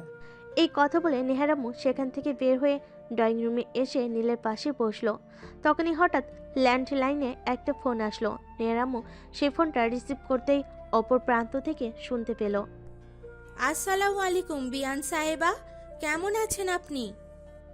ওয়ালাইকুম আসসালাম। আলহামদুলিল্লাহ, আল্লাহর রহমতে ভালোই আছি। আপনাদের কি অবস্থা? আপনারা কেমন আছেন? এই তো আল্লাহ পাকের অশেষ রহমতে ভালোই আছি। নীল আর নেহা কি আপনাদের বাসায় গিয়েছে? না মানে ভার্সিটি ছুটি হওয়ার টাইম তো অনেকক্ষণ আগেই পার হয়ে গিয়েছে, কিন্তু তারা দুজনে কেউই বাসায় আসেনি, তাই ফোন করা। হ্যাঁ, তারা দুজনে এখানেই আছে। আর আপনি কোনো চিন্তা করবেন না, তারা কিছুক্ষণের মধ্যেই বাসায় পৌঁছে যাবে। আচ্ছা, এবার ঠিক আছে। একটা কাজ করবেন, আপনি একবার বেআই সাহেবকে নিয়ে আমাদের বাসা থেকে ঘুরে যাবেন, দাওয়াত রইল কিন্তু। অতঃপর দুজনে কথা বলা শেষ করে ফোনটা কেটে দিল। এদিকে নেহার আম্মু, নীল আর রিমি তিনজনে ড্রয়িং রুমে বসে গল্প করছে। ততক্ষণে নেহা ডাইনিং টেবিলে খাবার খেতে আসে। তখনই নেহার আম্মু তাকে বলতে থাকে, তাড়াতাড়ি খাবারটা খেয়ে নাও। আমি তোমার শাশুড়ি মায়ের সঙ্গে কথা বলেছি, তিনি ফোন দিয়েছিলেন, তিনি তোমার খোঁজ করছিলেন। এখনই খাওয়া শেষ করে নীলের সঙ্গে বাসায় যাও। বুঝতে পেরেছি, নিজের পছন্দ মতো বিয়ে করে এখন নিজের বাবা মায়ের কাছেও পর হয়ে গেছি। নিজের বাবা মাও আমার রাগ অভিমান বুঝলো না, তারাও আমাকে জোর করে শ্বশুরবাড়ি পাঠিয়ে দিচ্ছে। আচ্ছা ঠিক আছে, কোনো সমস্যা নেই, আর আসবো না তোমাদের বাড়িতে। তুমি না আসলেও আমি তোমাকে জোর করে এখানে নিয়ে আসবো। হাজার হোক এটা তোমার বাবার বাড়ি, কিন্তু তুমি যেটা করছো সেটা একদমই ঠিক নয়। কারণ আমি যেটা করেছি সেটা ভুল যদি নাও হয়ে থাকে, তারপর আমি তোমার কাছে অনেকবার সরি বলেছি। তোমার উচিত ছিল বিষয়টা আমাদের দুজনের মধ্যে সীমাবদ্ধ রাখা আর ঝামেলাটা মিটিয়ে নেওয়া। এই তুমি একদম কথা বলবে না আমার সঙ্গে। আমি আমার আম্মুর কথা মতো তোমাদের বাড়িতে যাচ্ছি, তাই বলে এটা নয় যে আমি তোমার সমস্ত অপরাধ ক্ষমা করে দিয়েছি, একদমই না। কিন্তু নিজে নিজে যদি নিজের কপালে গরু মারতে চাস তাহলে তো বাইরের মানুষের কিছুই করতে পারবে না। যাই হোক, আমি তোকে এই ব্যাপারে কিছুই বলবো না, কারণ আমি কিছু বললেও তো তোর সেটা ভালো লাগবে না। উল্টো তুই আমাকে আরো 3টা কথা শুনিয়ে দিবি, তাই বলার প্রয়োজন মনে করছে না। তোর যেটা ভালো মনে হয় তুই সেটাই কর। এভাবে কথা বলতে বলতেই নেহার খাওয়া শেষ হয়ে গেল। তারপর তার মা তাকে বুঝিয়ে সুঝিয়ে তার শ্বশুরবাড়িতে পাঠিয়ে দিল। এদিকে শ্বশুরবাড়ি আসতে না আসতেই তার শাশুড়ি মা তাকে বলতে লাগলো, কি ব্যাপার বৌমা, আমি তো ব্যাপারটা কিছুতেই বুঝতে পারলাম না। তুমি তো সকালবেলা নাস্তা না করেই বাসা থেকে বের হয়ে চলে গেলে, আর এখন আমাদের কাউকে কিছু না জানিয়ে তুমি তোমার বাবার বাসায় চলে গেলে। এটা তো কোনো নিয়মের মধ্যে পড়ে না। বাদ দাও না আম্মু, ও বুঝতে পারিনি তাই বলেনি। তুমি আবার এটা নিয়ে কেন কথা বলতে এসেছো? আচ্ছা বাবা, ঠিক আছে, কোনো সমস্যা নেই। তোদের যেটা ভালো মনে হয় তোরা সেটাই কর। আমি কেন তোদের ব্যাপারে এত মাথা ঘামাতে যাব? তোদের ব্যাপারে মাথা ঘামাতে আমার কোনো ইন্টারেস্ট নেই। যাই হোক, আমি যেটা বলতে এসেছিলাম, তোর আব্বু তোকে দেখা করতে বলেছে। আচ্ছা ঠিক আছে, কোনো সমস্যা নেই, আমি সময় মতো আব্বুর সঙ্গে দেখা করে নিব। কিন্তু এখন আমি খুব টায়ার্ড, আমাকে একটু বিশ্রাম নিতে হবে। আমি রুমে যাচ্ছি, রাত 10টার আগে কিন্তু কেউ আমাকে ডাকাডাকি করবে না। এই বলে নীল নেহাকে নিয়ে রুমে চলে গেল। নেহার রুমে প্রবেশ করা মাত্রই নীল রুমের দরজাটা বন্ধ করে দিল। সেটা দেখে নেহা নীলকে প্রশ্ন করলো, কি ব্যাপার, কি হয়েছে, কি সমস্যা তোমার? তুমি রুমের দরজা কেন বন্ধ করেছো? আমি কি তোমাকে বলেছি রুমের দরজা বন্ধ করতে? আমার ইচ্ছে হয়েছে, আমি আমার রুমের দরজা বন্ধ করেছি। তাছাড়া এটা আমার বাসা। তুমি তো বলেছো এখানে আমার যা ইচ্ছে তাই করতে পারি, কিন্তু তুমি তোমার বাবার বাড়িতে গিয়ে সেসব কিছুই করতে পারবে না। প্রমাণটা তো তুমি নিজের চোখে দেখে এসেছো। ও তাই নাকি? আচ্ছা ঠিক আছে, দেখা যাক এটা তুমি কত দিন চালাতে পারো। যাই হোক, আমি ঘুমাবো, আমার শরীরটা খুবই টায়ার্ড লাগছে। আমাকে বিরক্ত করবে না। আচ্ছা মাই ডিয়ার, ঠিক আছে, কোনো প্রবলেম নেই। আমি তোমাকে কোনো বিরক্ত করব না। তুমি নিশ্চিন্তে ঘুমাও। আমার যখন একটু আদর খেতে মন চাইবে তখন আমি আমার মতো করে একটু আদর খেয়ে নেব। একদমই না, তুমি একদমই সেটা করবে না। আমার ধারে কাছে আসার তুমি চেষ্টাও করবে না। আর যদি ভুল করেও সেটা করেছো তাহলে কিন্তু আমার চাইতে খারাপ কেউ হবে না, সেটা আমি তোমাকে বলে দিলাম। আচ্ছা ঠিক আছে, কোনো সমস্যা নেই, সেটা সময় হলে দেখা যাবে তুমি কি করতে পারো আর না পারো। এখন না তোমার টায়ার্ড লাগছে, ঘুমাবে, ঘুমিয়ে পড়ো। এই বলে নীল আর নেহা দুজনেই বিছানার দুপাশে শুয়ে ঘুমিয়ে পড়ল। তখনই নেহা তার বুকের উপর কিছু একটা অনুভব করলো। নেহা চোখ খুলে তাকিয়ে দেখলো নীল তার বুকের উপর শুয়ে আছে। সেটা দেখে নেহা নীলকে ধাক্কা দিয়ে নিজের বুকের উপর থেকে সরিয়ে দিল আর বলতে লাগলো, এই অসভ্যই তোর বদমাইশ ছেলে। তোকে আমি কতবার বলেছি তুই আমার ধারে কাছে আসার চেষ্টাও করবি না, কিন্তু তারপরেও তুই কেন আমার বুকের উপরে এসে শুয়ে আছিস? আমি তোমার বুকের উপর কখন ঘুমালাম? আমি তো আমার বউয়ের বুকের উপর ঘুমিয়েছিলাম। আমার বউয়ের সব কিছুর উপর তো শুধুমাত্র আমার অধিকার রয়েছে। তাই আমি কি করব না করব সেটা তো একান্তই আমার ব্যক্তিগত ব্যাপার। তোর ব্যক্তিগত ব্যাপারের খেতায় আগুন। তুই এক্ষুনি এখান থেকে চলে যা, প্রয়োজন হলে গেস্ট রুমে গিয়ে ঘুমা, সে ব্যাপারে আমার বিন্দু মাত্র মাথা ব্যথা নেই। কিন্তু তুই আমার সঙ্গে ঘুমাবি না, তোর লুচ্চামি চরিত্র আছে। বারে বাহ, বউকে আদর করার জন্য যদি কেউ লজ্জিত হয় তাহলে আমি তাই হলাম, তাতে আমার কোনো আপত্তি নেই। কিন্তু আমি আমার বউকে ছাড়া কোনোভাবেই ঘুমাবো না। বউকে জড়িয়ে না ধরলে তো আমার ঘুম আসে না। দেখ, এবার কিন্তু একদম বেশি বেশি হয়ে যাচ্ছে। আমায় রাগাবি না, তাহলে কিন্তু এর পরিণাম খুবই খারাপ হবে। আমি আমার বাবার বাড়ি থেকে চলে এসেছি বলে তুই আমাকে দুর্বল মনে করবি না। আরে না, তুমি দুর্বল হলে আমার চলবে কি করে? আমার তো একজন পাওয়ারফুল লাইফ পার্টনার চাইছে কিনা আমাকে শারীরিক আর মানসিক দুভাবেই ভালো রাখতে পারবে। আর সেটার জন্য তুমি একদম পারফেক্ট। তোমার পরে আর হয়তো পৃথিবীতে এমন কোনো মেয়ে সৃষ্টি হয়নি যে আমাকে শারীরিক আর মানসিক দুটোতে তৃপ্তি দিতে পারবে। এই শোন, তোরা সব লেকচার দেওয়া বন্ধ কর। আমি তোর আর এসব লেকচার শুনতে চাইছি না। আমার ভালো লাগছে না তোর সব লেকচার শুনতে। দয়া করে এসব বন্ধ কর আর আমাকে একটু ঘুমাতে দে। বললেই হলো, এখন তোমাকে আমার আদর করতে মন চাইছে, আমি এখন তোমাকে আদর করব। তুমি আমাকে যত তাল বাহানাই দেখাও না কেন তাতে আমার কিছুই যায় আসে না। দেখ, তোকে আমি আগেও বলেছি আর এখনো বলছি, আমার মেজাজ একদম খারাপ করবি না, তাহলে কিন্তু তোর সঙ্গে খারাপ কিছু হয়ে যাবে বলে দিলাম। এই কথা বলে নেহা বিছানা ছেড়ে উঠে রুম থেকে বের হয়ে চলে যেতে চাইছিল, কিন্তু নীল কি আর তাকে সেটা করতে দেবে? তাই নীল তার হাত ধরে ফেলে আর একটানে নিজের বুকের সঙ্গে মিশিয়ে নেয়। এদিকে নেহা তো নিজেকে ছাড়ানোর জন্য প্রাণপণ চেষ্টা করছিল, কিন্তু একটা পুরুষ মানুষের শক্তির সাথে একটা মেয়ে মানুষের শক্তির তুলনা করা নেহাতি বোকামি ছাড়া আর কিছুই না। অনেকক্ষণ চেষ্টার পরও নেহা নিজেকে নীলের কাছ থেকে ছাড়াতে পারল না। তখন নীল নেহাকে বলতে লাগলো, ডার্লিং, এরকম কেন করছো বলো? আমি তোমার বিয়ে করা একমাত্র জামাই। তোমার উপর সম্পূর্ণ অধিকার আমার রয়েছে, আর তাই আমি তোমার কাছ থেকে আদর চাইছি। তাই বলে তোমাকে এমন করতে হবে নাকি? আর তুমি কি ভেবেছো তুমি জোরাজুরি করলেই আমি তোমাকে ছেড়ে দেব? কখনোই না। আমার যেটা অধিকার সেটা আমি আদায় করে নেব, সেটা যেভাবেই হোক আর যা কোনো পরিস্থিতিতেই হোক। তাই এভাবে আমার সঙ্গে শক্তি দেখিয়ে কোনো লাভ নেই, কম্প্রোমাইজ করো। তুমি আমাকে আমাকে ছাড়বে কি ছাড়বে না সেটাই বলো। আমার মেজাজ কিন্তু এখন একদম খারাপ হয়ে যাচ্ছে, আর আমার মেজাজ খারাপ হলে আমি কি করতে পারি সেটার বিন্দুমাত্র আইডিয়া তোমার নেই। সমস্যা নেই, তোমার যা ইচ্ছে তুমি তাই করতে পারো। চাইলে আমাকে আদরও করতে পারো, সারাদিন নিজেকে আমার কাছে সঁপে রাখতে পারো, কোনো সমস্যা নেই। নীলের এই কথা শুনে নেহা রাগে কচকচ করছিল, কিন্তু নীল সেদিকে কোনো ভ্রুক্ষেপ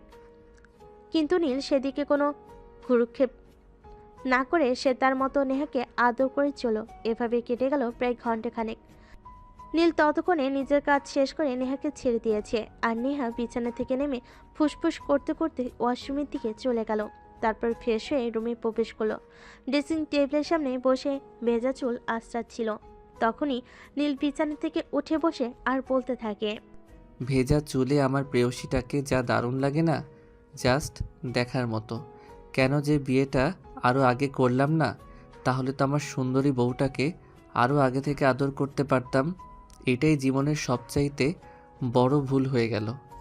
তুমি একদম আমার সঙ্গে কথা বলার চেষ্টাও করবে না। তুমি একটা বাজে ছেলে। তোমাকে বিয়ে করাটাই আমার জীবনের সবচাইতে বড় ভুল হয়েছে। কেন যে আমি তোমার ফাঁদে পা দিতে গেছিলাম আল্লাহই ভালো জানেন। অতঃপর নীলকে আর কোনো কথা বলার সুযোগ না দিয়ে নেহার রুম থেকে বের হয়ে সোজা বেলকনিতে চলে গেল, আর বেলকনির সাইজের বাঁকা দোলনাটাই বসে দোল খেতে থাকলো। এভাবেই কেটে গেল সেদিনের সন্ধ্যাটা। রাতের বেলা নীলের আম্মু সবার জন্য খাবার তৈরি করলেন আর তাদের রুমে ডাকতে এলেন। কি রে নীল, কই তোরা? আমি তো সেই কখন থেকে সবার জন্য খাবার তৈরি করে অপেক্ষা করছি। তোরা এখনো ঘুম থেকে উঠছিস না কেন? এই তো আম্মু আসছি, তুমি জাস্ট 5 মিনিট ওয়েট করো। আব্বু কি বাসায় চলে এসেছে?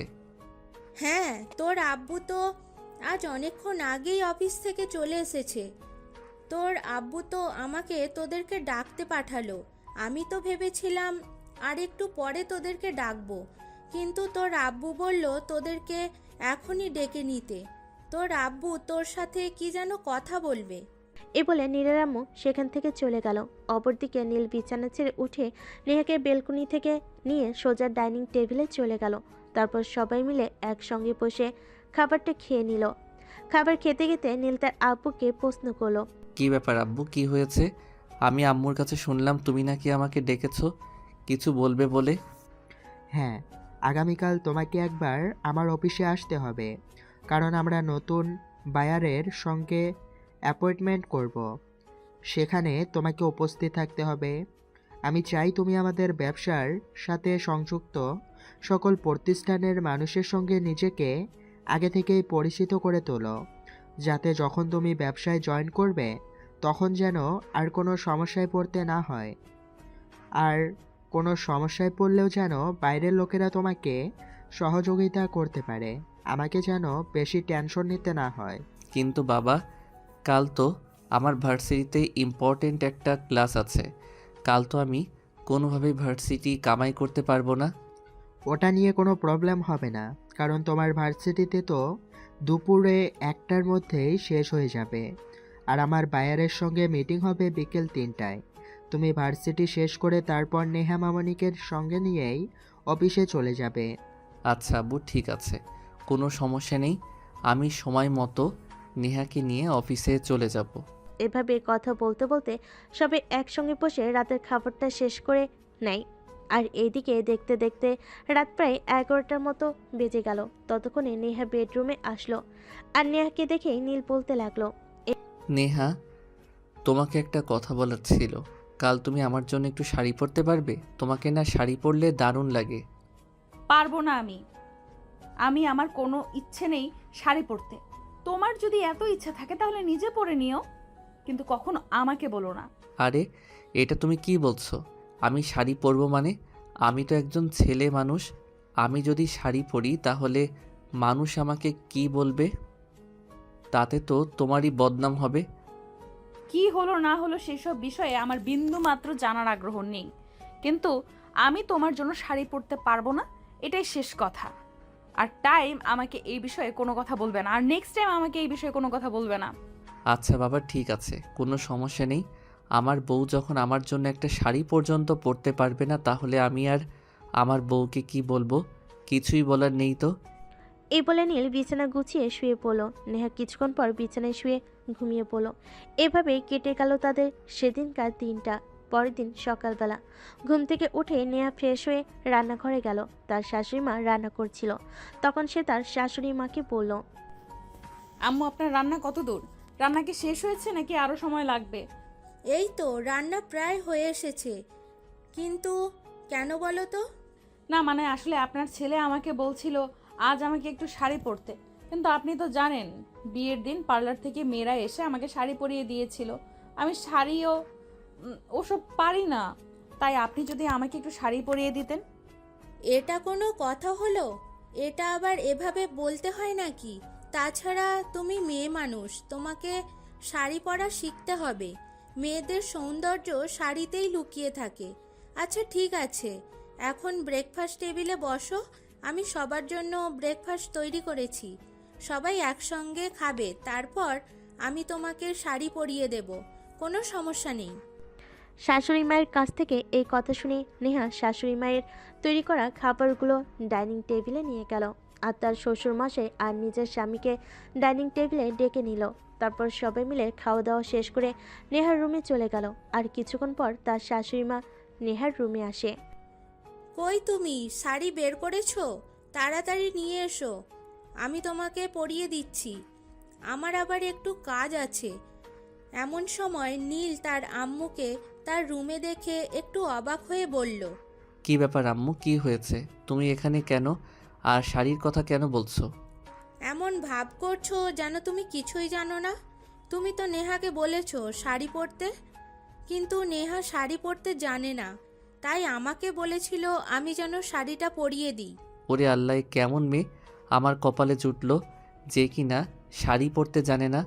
আচ্ছা ঠিক আছে, আমি বাইরে ওয়েট করছি। তুমি নেহাকে বলো তাড়াতাড়ি রেডি হয়ে নিচে আসতে, ভার্সিটির টাইম হয়ে গেছে। এই কথা বলে নীল রুম থেকে বের হয়ে চলে গেল। আর বাড়ির বাইরে গাড়ি নিয়ে অপেক্ষা করতে থাকলো নেহার জন্য। প্রায় আধা ঘন্টা পর নেহার শাড়ি পরে বাসা থেকে বের হলো। শাড়িতে নেহাকে অন্যরকম সুন্দরী লাগছিল বটে, তাই নীল নেহার দিকে একদম হতভম্ব হয়ে তাকিয়েছিল। এটা দেখে নেহা নীলকে বলতে লাগলো, এই কি হয়েছে তোমার? তুমি আমার দিকে হা করে তাকিয়ে আছো কেন? মনে হচ্ছে জীবনে কোনো দিন আমাকে দেখোনি, আজকেই প্রথমবার দেখছো। হ্যাঁ দেখেছি অনেকবার, কিন্তু আমার মনে হচ্ছে এবার আমি আবার নতুন করে তোমার প্রেমে পড়ছি। কারণ তোমাকে আজ অনেক সুন্দর লাগছে, এতটাই সুন্দর লাগছে মনে হচ্ছে নতুন করে তোমার প্রেমে পড়ি। হয়েছে হয়েছে, আমাকে আর কোনো পাম দিতে হবে না। এখন কাজের কথা বলো। ভার্সিটির সময় হয়েছে, গাড়িতে ওঠো। আর হ্যাঁ, তুমি বলেছো বলেই কিন্তু আমি শাড়িটা পরেছি। হ্যাঁ সেটা তো আমি খুব ভালো করেই জানি। আমি আমার লক্ষ্মীমন্তর বউটাকে কোনো একটা কথা বলবো, আর আমার বউটা আমার সেই কথা রাখবে না, এমনটা কখনো হতে পারে না। কি হাজার হোক আমার একটা মাত্র বউ, আমার আবদার না রেখে কি সে থাকতে পারে? নীলের কথার কোনো উত্তর না দিয়ে নেহা চুপচাপ গাড়িতে উঠে বসলো। আর নীল তখন কথা না বাড়িয়ে গাড়ি স্টার্ট করলো, কারণ ভার্সিটি টাইম হয়ে গেছে। এখানে দাঁড়িয়ে কথা বলে লেট হয়ে যাবে। তারপর প্রায় 15 মিনিটের মধ্যে তারা ভার্সিটি এসে পৌঁছে গেল। সেদিন ভার্সিটি শেষ হতে নীল গাড়ি নিয়ে ভার্সিটির বাইরে নেহার জন্য অপেক্ষা করছিল।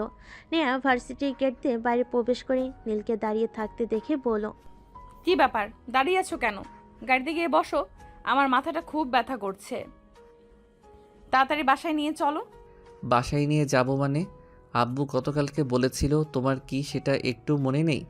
আজ আমাদের দুজনকেই অফিসে যেতে হবে। আজ নতুন বায়ারের সঙ্গে মিটিং আছে, আর সেখানে আমাদের দুজনকেই অ্যাটেন্ড থাকতে বলেছেন। ও হ্যাঁ, সেটা তো আমার একদমই মনে ছিল না। একটা কাজ করো, তুমি মিটিংয়ে চলে যাও, আমি যেতে পারবো না, আমার মাথাটা প্রচণ্ড ব্যথা করছে। আমি এখান থেকে একটা গাড়ি নিয়ে বাসায় চলে যাব। আব্বু কিছু জিজ্ঞাসা করলে তাহলে আব্বুকে বলে দিও আমার শরীর খারাপ, তাই যেতে পারিনি।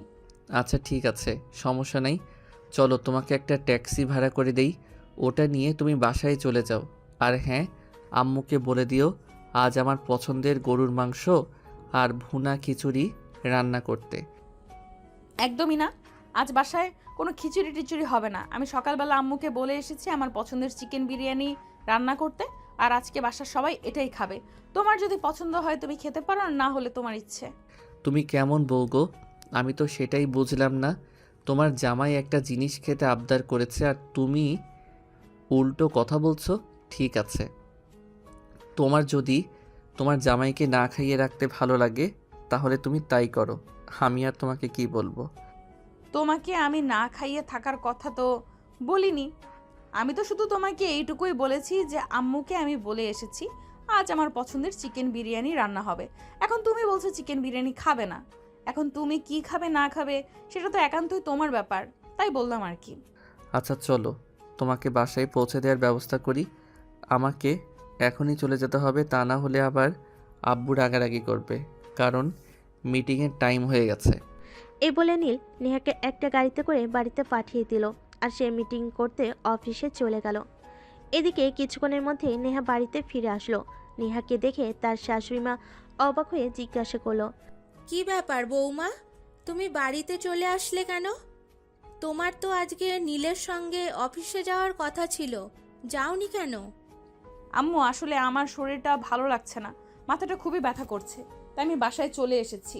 আর আপনার ছেলে অফিসে চলে গিয়েছে। ও আচ্ছা, বুঝতে পেরেছি, ঠিক আছে, কোনো সমস্যা নেই, তুমি রুমে গিয়ে বিশ্রাম করো। আমি তোমার জন্য মাথা ব্যথার ঔষধ আর 1 কাপ কফি বানিয়ে নিয়ে আসছি। আচ্ছা আম্মু, ঠিক আছে। আর আম্মু, আপনার ছেলে বলছিল তার জন্য গরুর মাংস আর ভুনা খিচুড়ি রান্না করে রাখতে। আচ্ছা ঠিক আছে, কোনো সমস্যা নেই। আমি তো ভাবছিলাম তোমাদেরকে ফোন করে জেনে নিব আজ রাতে তোমরা কি খাবে। যাই হোক, তুমি যখন চলে এসেছো ভালোই হয়েছে। যাও, তুমি বিশ্রাম করো, আমি তোমার জন্য ঔষধ আর কফি বানিয়ে নিয়ে আসছি। নেহা তখন আর কোনো কথা না বলে চুপচাপ নিজের রুমে চলে গেল। অপরদিকে নীল তৎক্ষণে অফিসে পৌঁছে গেছে। তাকে একা অফিসে আসতে দেখে তার আব্বু তাকে জিজ্ঞাসা করে, কি ব্যাপার নীল, তুমি একা কেন এসেছো? তোমাকে না বলেছিলাম বৌমাকে সঙ্গে নিয়ে আসবে, বৌমাকে নিয়ে আসোনি কেন? আব্বু আসলে নেহার শরীরটা খারাপ লাগছে আর তার নাকি খুবই মাথা ব্যথা করছে, তাই আমি তাকে বাসায় পাঠিয়ে দিয়েছি। সমস্যা নেই, আমি একাই সামলে নিতে পারবো। তখন নীলের আব্বু আর কিছুই বলল না। এদিকে কিছুক্ষণের মধ্যেই মিটিং শুরু হয়ে গেল। মিটিং শেষ হতে হতে প্রায় 2 ঘন্টার মতো সময় লাগলো। মিটিং শেষে নীলের আব্বু নীলকে বলল, তোমাকে একটু শপিংয়ে যেতে হবে। তোমার আম্মু বলেছিল তোমার আম্মুর কিছু প্রয়োজনীয় জিনিসপত্র লাগবে, কিন্তু আমার তো একটু কাজ আছে, অফিস থেকে বের হতেই অনেক দেরি হয়ে যাবে, তাই তুমি যদি ওগুলো নিয়ে যেতে ভালো হতো। আচ্ছা ঠিক আছে, সমস্যা নেই, আমি নিয়ে নেব। এই বলে নীল তার আব্বুর কাছ থেকে জিনিসপত্রের লিস্ট নিয়ে অফিস থেকে বেরিয়ে পড়ল। তারপর শপিং মলে গিয়ে লিস্টে থাকা সমস্ত জিনিসপত্র কিনে নিয়ে শপিং মল থেকে বের হতে সামনেই দেখতে পেল একটা ফুলের দোকান। তখনই হঠাৎ নীলের মনে পড়ল আজ তো 13 ফেব্রুয়ারি, আগামীকাল 14 ফেব্রুয়ারি, মানে আগামীকাল ভালোবাসা দিবস। ফুলের দোকান যেহেতু চোখের সামনে পড়েছে, তাই নেহার জন্য কিছু ফুল নিয়ে নেওয়া যাক।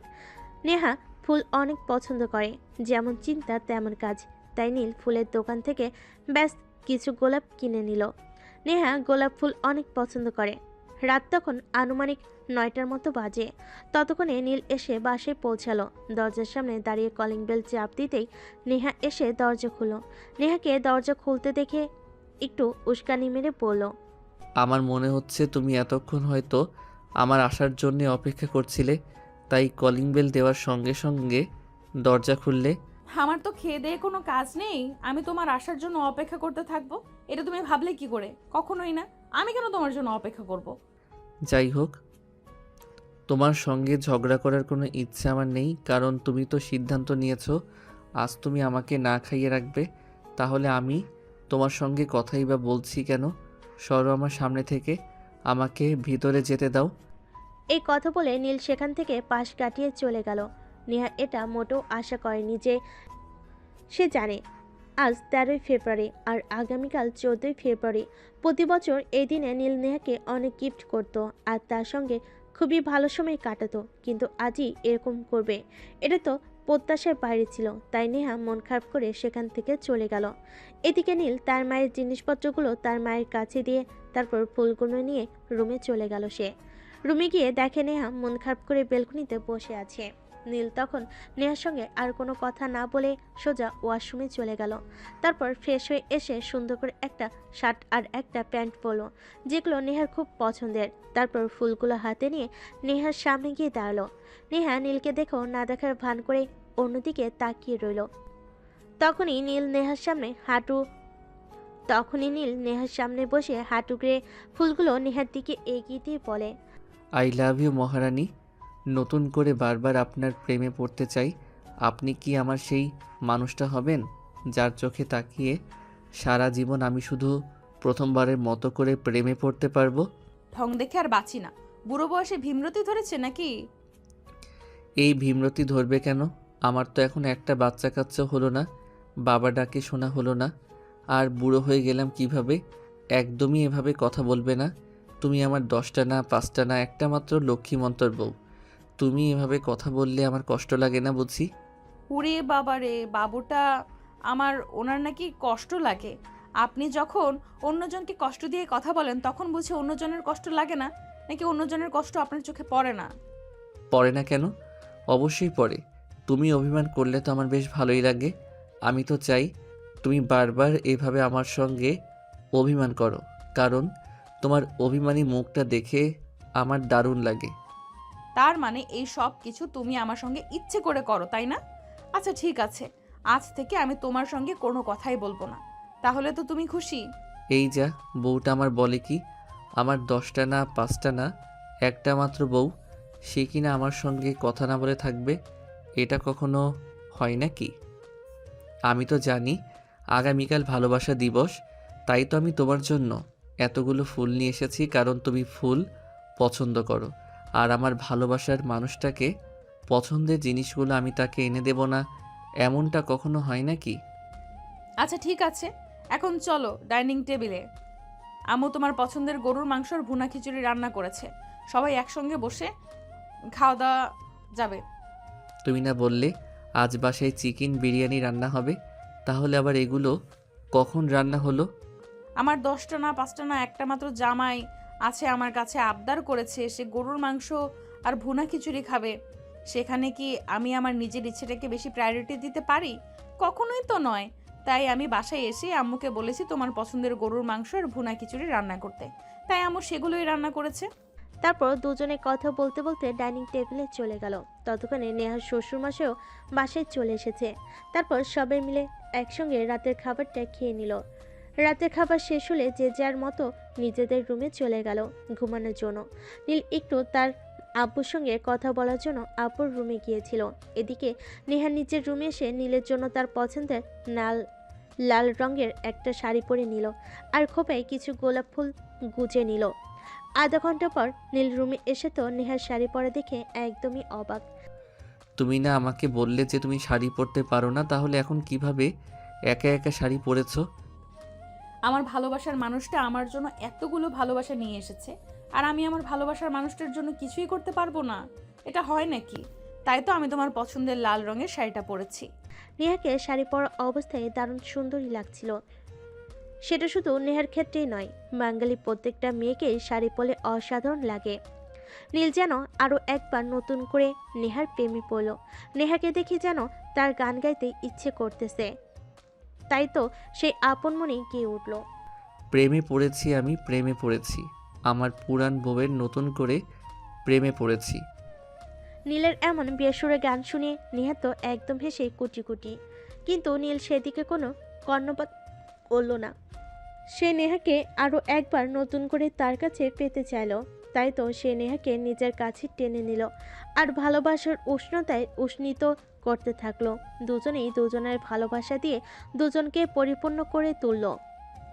এদিকে দেখতে দেখতে প্রায় 1 বছর মতো সময় কেটে গেল। নেহা 9 মাসের অন্তঃসত্ত্বা।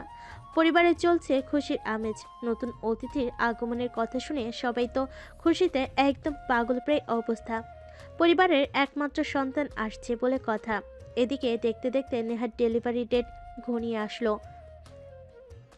আজ সকাল থেকে নেহার ডেলিভারির পেন শুরু হয়েছে, তাই নেহাকে নিয়ে হসপিটালে চলে যাওয়া হয়েছে। ডক্টর নেহাকে দেখে বলেছে সিজার করতে হবে, কিন্তু নেহা অপারেশনে খুব ভয় পায়। নীল, আমার খুব ভয় করছে, আমি কি করব কিছু বুঝতে পারছি না। প্রথমত আমি অপারেশনে খুব ভয় পাই, কিন্তু ডাক্তার যা বলেছে আমি যদি অপারেশন না করি তাহলে আমাদের বেবির ক্ষতি হবে। চিন্তা করো না তুমি, কিছু হবে না, আল্লাহ তো আছেন। আল্লাহ পাক নিশ্চয়ই আমাদের সহযোগিতা করবেন। আল্লাহর উপর ভরসা রাখো। হ্যাঁ মা, তুমি আল্লাহ আল্লাহ করো। এই মুহূর্তে এই বিপদ থেকে আল্লাহ পাক তোমাকে উদ্ধার করতে পারেন। এখানে আল্লাহ ছাড়া আর কেউ সাহায্য করার মতো নেই। তখন সবাই আল্লাহ আল্লাহ করতে থাকলো। এদিকে নেহাকে ওটিতে নিয়ে যাওয়া হলো। প্রায় 40 মিনিট পর ওটি থেকে ডাক্তার বের হলেন। ডাক্তারকে দেখে নীল দৌড়ে গেল। কি ব্যাপার ডাক্তার, কি হয়েছে? বাচ্চা মা দুজনেই ঠিক আছে তো? হ্যাঁ আলহামদুলিল্লাহ, বাচ্চা এবং মা দুজনেই সুস্থ আছে। চিন্তার কোনো কারণ নেই। That's out of danger. Okay doctor, thank you so much. আপনাকে যে কি বলে কৃতজ্ঞতা জানাবো তার ভাষা আমার জানা নেই। আসলে নেহা অপারেশনে খুব ভয় পায়, তাই টেনশন হচ্ছিল যদি খারাপ কিছু হয়ে যায়। আরে না, সেরকম কিছু হতে যাবে কেন? আমাদের উপর কি আপনাদের ভরসা নেই? আমরা থাকতে একটা রোগী সহজে কোনো ক্ষতি হয়ে যেতে দেবে কখনোই না। যাই হোক, মিষ্টি খাওয়ান, আপনার মেয়ে বাবু হয়েছে। কি বলেন ডক্টর, সত্যি আমার মেয়ে বাবু হয়েছে? আলহামদুলিল্লাহ, আল্লাহর প্রতি অশেষ শুকরিয়া আদায় করি।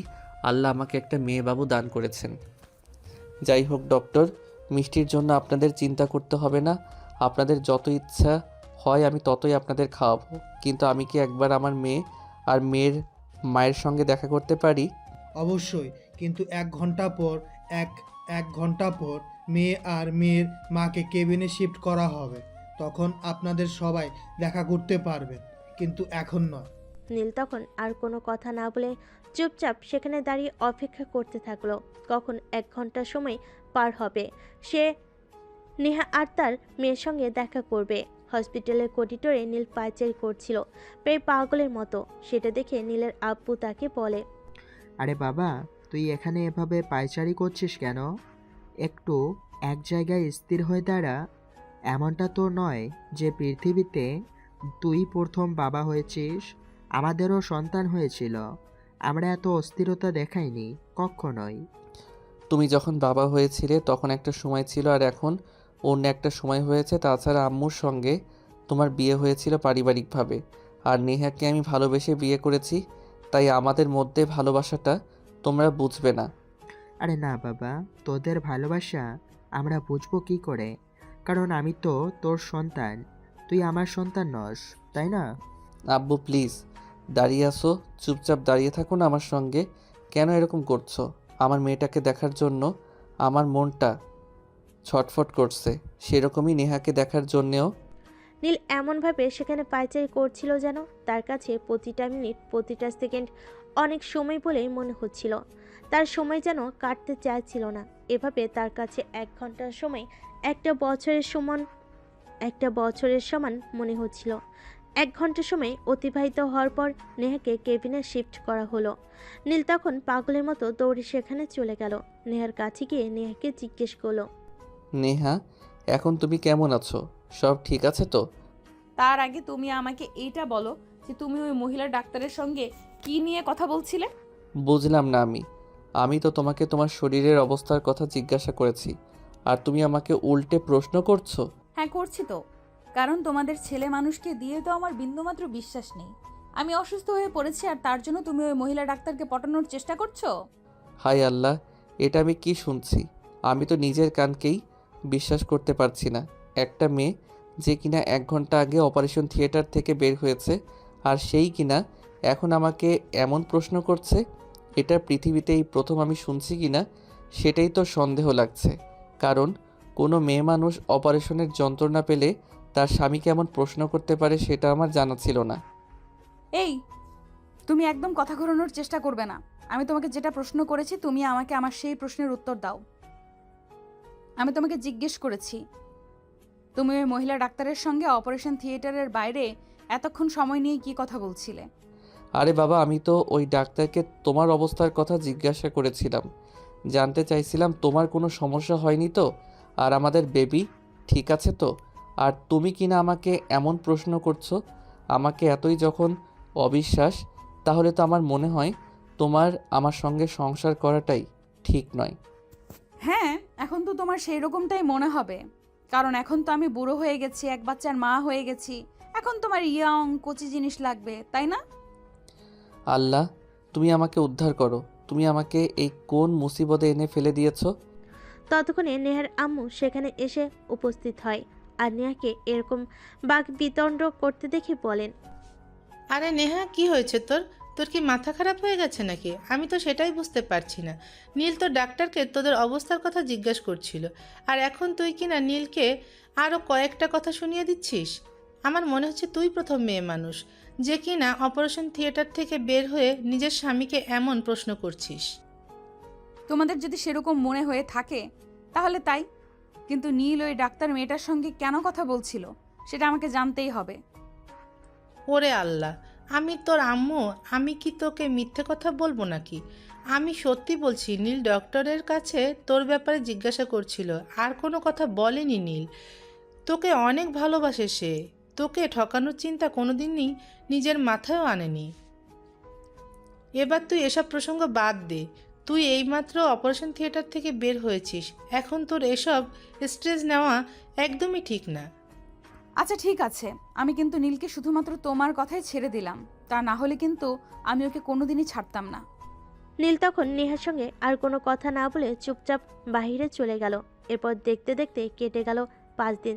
আজ নেহা আর তার মেয়ে বাড়িতে চলে যাবে। নীলের আব্বু আম্মু বিশাল একটা গাড়ি নিয়ে এসেছে নেহা আর তার মেয়েকে বাড়িতে নিয়ে যাওয়ার জন্য। চৌধুরী পরিবারের একমাত্র উত্তরাধিকারী বলে কথা, তাকে তো সম্মানের সহিত বাড়িতে নিয়ে যেতে হবে, তাই না? নীলের আব্বু আম্মু আর তার শ্বশুর শাশুড়ি নেহাকে হসপিটাল থেকে আনতে গেছে। অপরদিকে নীল তার বাড়িটাকে অনেক সুন্দর করে নিজের হাতে সাজিয়েছে, তার রাজকন্যা বাড়িতে আসছে বলে কথা। অপরদিকে তার ভালোবাসার মানুষটিকে আরও একবার নতুন করে বরণ করে বাড়িতে তুলতে চায় সে। এদিকে নীলের আপু হসপিটালে পৌঁছে নেহা আর তার মেয়েকে নিয়ে বাড়ির উদ্দেশ্যে রওনা দেয়। কি ব্যাপার, তোমরা সবাই এখানে এসেছো কিন্তু নীলকে কোথাও দেখতে পাচ্ছি না কেন? সে এখানে আসেনি কেন? সে কি তবে ওই মেয়েটার সঙ্গে ডেটিং করতে গেছে নাকি? ওরে আল্লাহ, তুমি এই মেয়ের থেকে রক্ষা করো। আমার নীল বাসায় আছে, সে তার মেয়েকে বরণ করার জন্য নিজের বাড়িটাকে নিজের হাতে সাজাচ্ছে। এত অবিশ্বাস কেন রে তোর মনে? ছেলেদের আমি একটুও বিশ্বাস করি না, চলো যাওয়া যাক।